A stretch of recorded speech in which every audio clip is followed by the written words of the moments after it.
The morning sun barely touched the glass walls of Imperial Motors when Keisha Washington arrived for her shift. She'd been working as a receptionist there for 3 years, always early, always kind.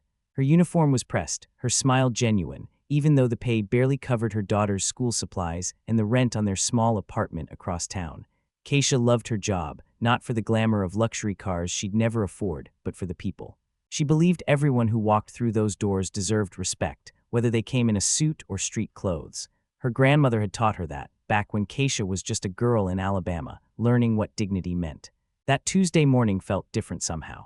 The air conditioning hummed louder than usual, and her supervisor, Veronica Singh, seemed sharper than normal.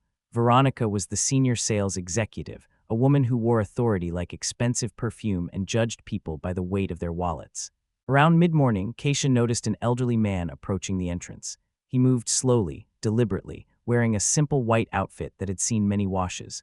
A worn cloth bag hung from his shoulder, and his face carried a peaceful expression that reminded Keisha of her grandfather. Before she could greet him, the security guard Marcus stepped forward with his hand raised. "Hey, old-timer, you looking for the bus stop? This ain't the place for you." Keisha felt her stomach tighten. She stood up from her desk, ready to intervene, but the old man's gentle voice stopped her.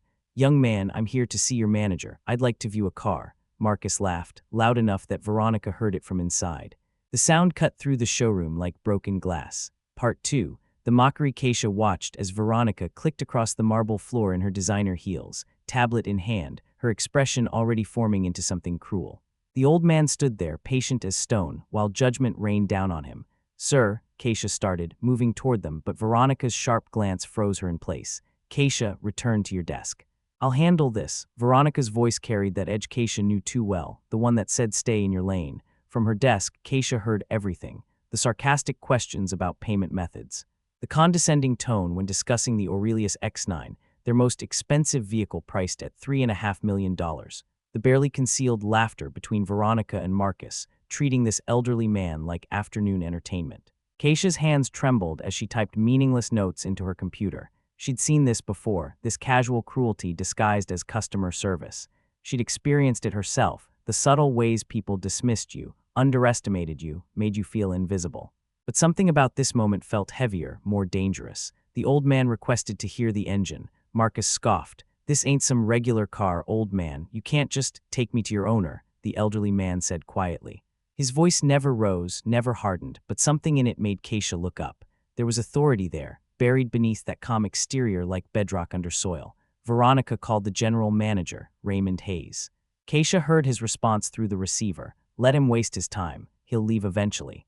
Raymond Hayes was everything wrong with Imperial Motors wrapped in an expensive suit. He measured people by their appearances, their accents, their zip codes. Keisha had watched him dismiss customers before, had seen him praise employees who shared his cruel efficiency. The old man took a seat near Keisha's desk. She wanted to apologize, to offer water, to do something, but fear held her tongue. She had a daughter to feed, bills that wouldn't wait. Part 3. A quiet alliance. 20 minutes passed. The showroom buzzed with other customers, people Raymond deemed worthy of attention. The elderly man sat perfectly still, his eyes closed as if meditating, that worn cloth bag resting in his lap. Then Devin Martinez arrived.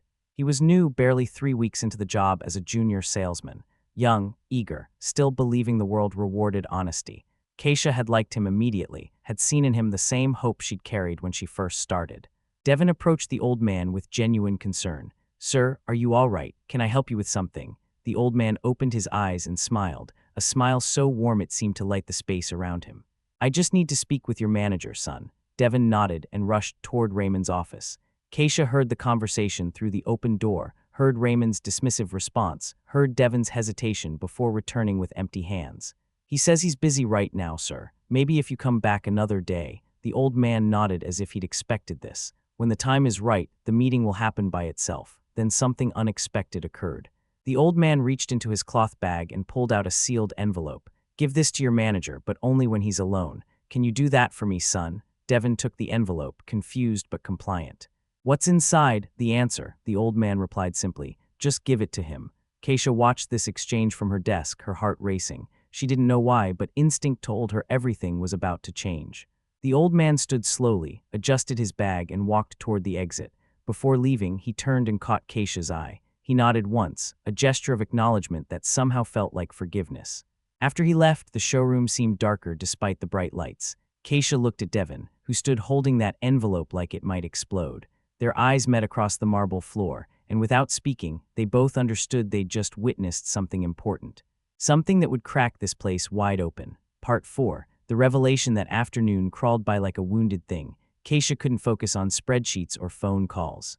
She kept glancing at Devin, watching him touch his shirt pocket where he'd tucked the envelope, seeing the questions written across his young face. Finally, around 4 o'clock, the showroom quieted. Most customers had left.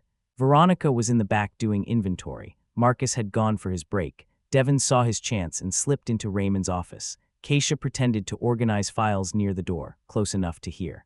"Sir, that elderly man left this for you, said to give it when you're alone." She heard paper tearing, a moment of silence, then Raymond's voice, suddenly stripped of its usual confidence. "Where did you get this?" "The old man, sir."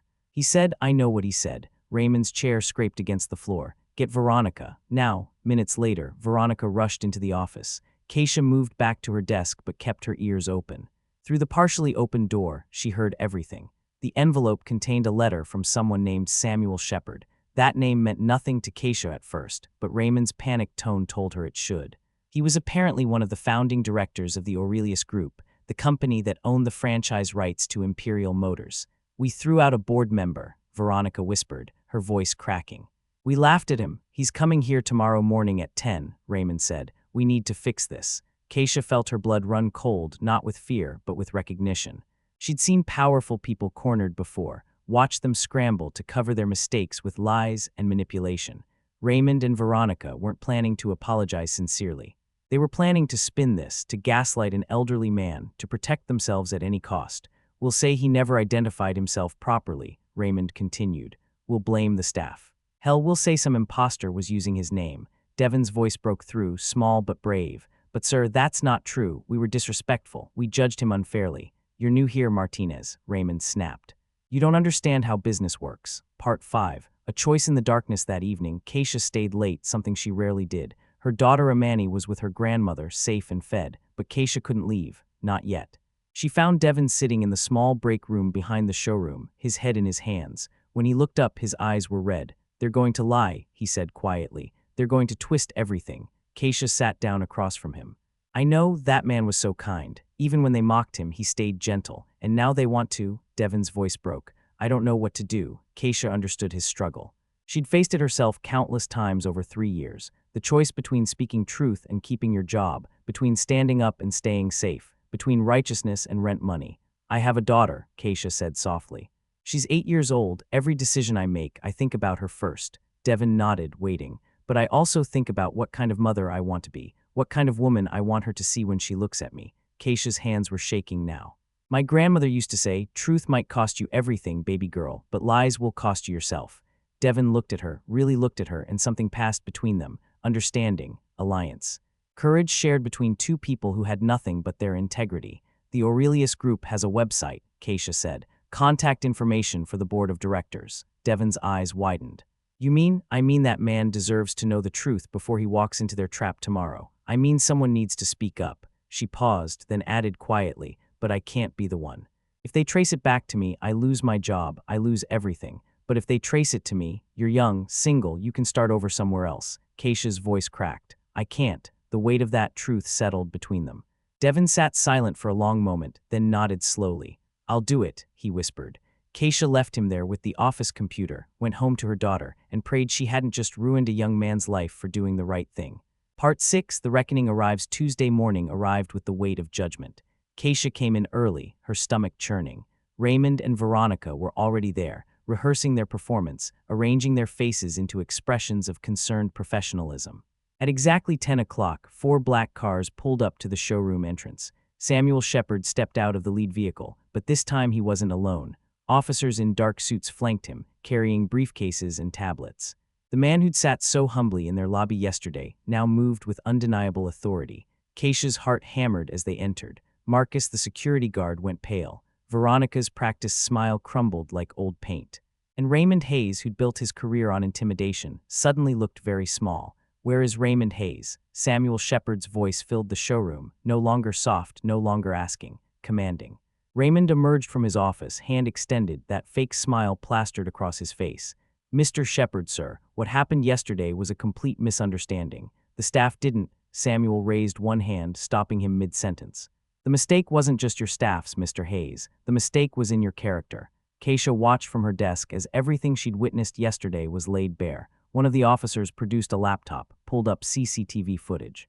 The mockery, the laughter, the casual cruelty, all recorded in black and white clarity. Samuel walked slowly through the showroom, his eyes taking in every detail. 20 years ago, I helped start this place with a dream.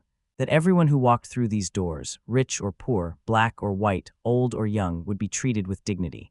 His voice grew heavy with disappointment. But yesterday, I learned that respect has become conditional here.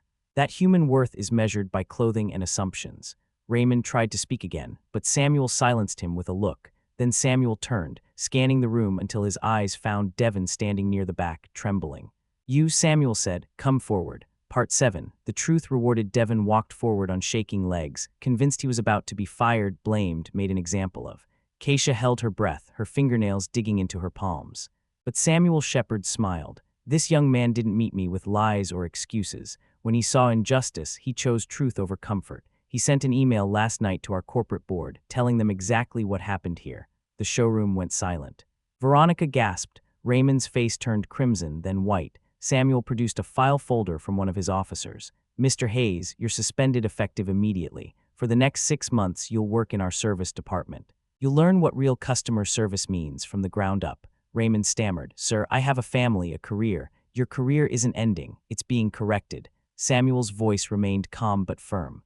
"You'll clean vehicles, assist customers, and remember that every person deserves respect." He turned to Veronica. "Miss Singh, you're being given one final chance. But understand this, if I ever hear of anyone being judged by their appearance again, you're finished here." Veronica nodded, tears streaming down her face.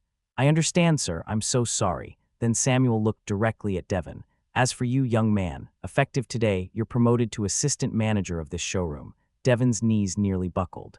"Sir, I'm new, I don't have experience." "You have something more valuable than experience," Samuel replied. "You have integrity, you have courage, and you have humanity." The weight in Keisha's chest finally released. She felt tears streaming down her own face, but she didn't wipe them away. This was what justice looked like. Not revenge, not cruelty returned for cruelty, but accountability wrapped in grace. Samuel prepared to leave, but before he did, he scanned the room one more time. His eyes found Keisha at her desk, that black woman who'd watched everything unfold, who'd guided a young man toward truth even when it cost her peace of mind. He nodded to her once knowingly. She nodded back, a silent acknowledgement between two people who understood what dignity meant. Part 8. New beginnings. 3 weeks passed like a long exhale. The showroom felt different now, lighter somehow. The change wasn't just structural, it was spiritual. People spoke softer, listened harder, looked each customer in the eye regardless of their car or clothes. Devon settled into his new role with humility that made everyone respect him more. He never lorded his promotion over anyone, never forgot where he'd been just weeks before. He often sought Keisha's advice, valuing her 3 years of wisdom, her quiet strength. One afternoon, Devon received a call to visit the Aurelius Group headquarters. When he returned that evening, his face carried something Keisha couldn't quite read, joy mixed with disbelief. "He wants me to work as a director for his foundation," Devon told her, his voice barely above a whisper. "The Aurelius Foundation. He's retiring and he wants people with integrity to carry his vision forward." Keisha hugged him, genuinely happy for this young man who'd risked everything for truth. "You deserve it," she said. "You stood up when it mattered." "We both did," Devon replied. "You pointed me toward that computer. You gave me courage." Keisha shook her head. "You had that courage already. I just reminded you it was there." Meanwhile, Raymond Hayes worked quietly in the service department, washing cars, greeting customers with genuine humility now. He'd approached Keisha one day, apologizing for years of dismissive treatment. For times he'd overlooked her suggestions because they came from just a receptionist. Keisha had accepted his apology, not because she owed him forgiveness, but because she chose peace over bitterness. That evening, as Keisha prepared to leave, she found a small envelope on her desk. Inside was a handwritten note from Samuel Shepherd. "Some people stand in spotlights, others stand in shadows, but the ones in shadows often hold more light. Thank you for being a quiet guide toward truth. Your grandmother would be proud." Beneath it was a check, a bonus for 3 years of faithful service, enough to cover Imani's school expenses for the year. Keisha sat at her desk, tears flowing freely now, thinking about her grandmother's words. "Truth might cost you everything, baby girl, but lies will cost you yourself." She'd kept herself. She'd kept her dignity. She'd helped a young man find his courage, and somehow in this broken world, justice had found its way home. When Keisha walked out into the parking lot that evening, she looked up at the sky where stars were just beginning to appear. Her grandmother used to say stars were ancestors watching over, making sure truth never died completely. Tonight, they seemed especially bright. The end.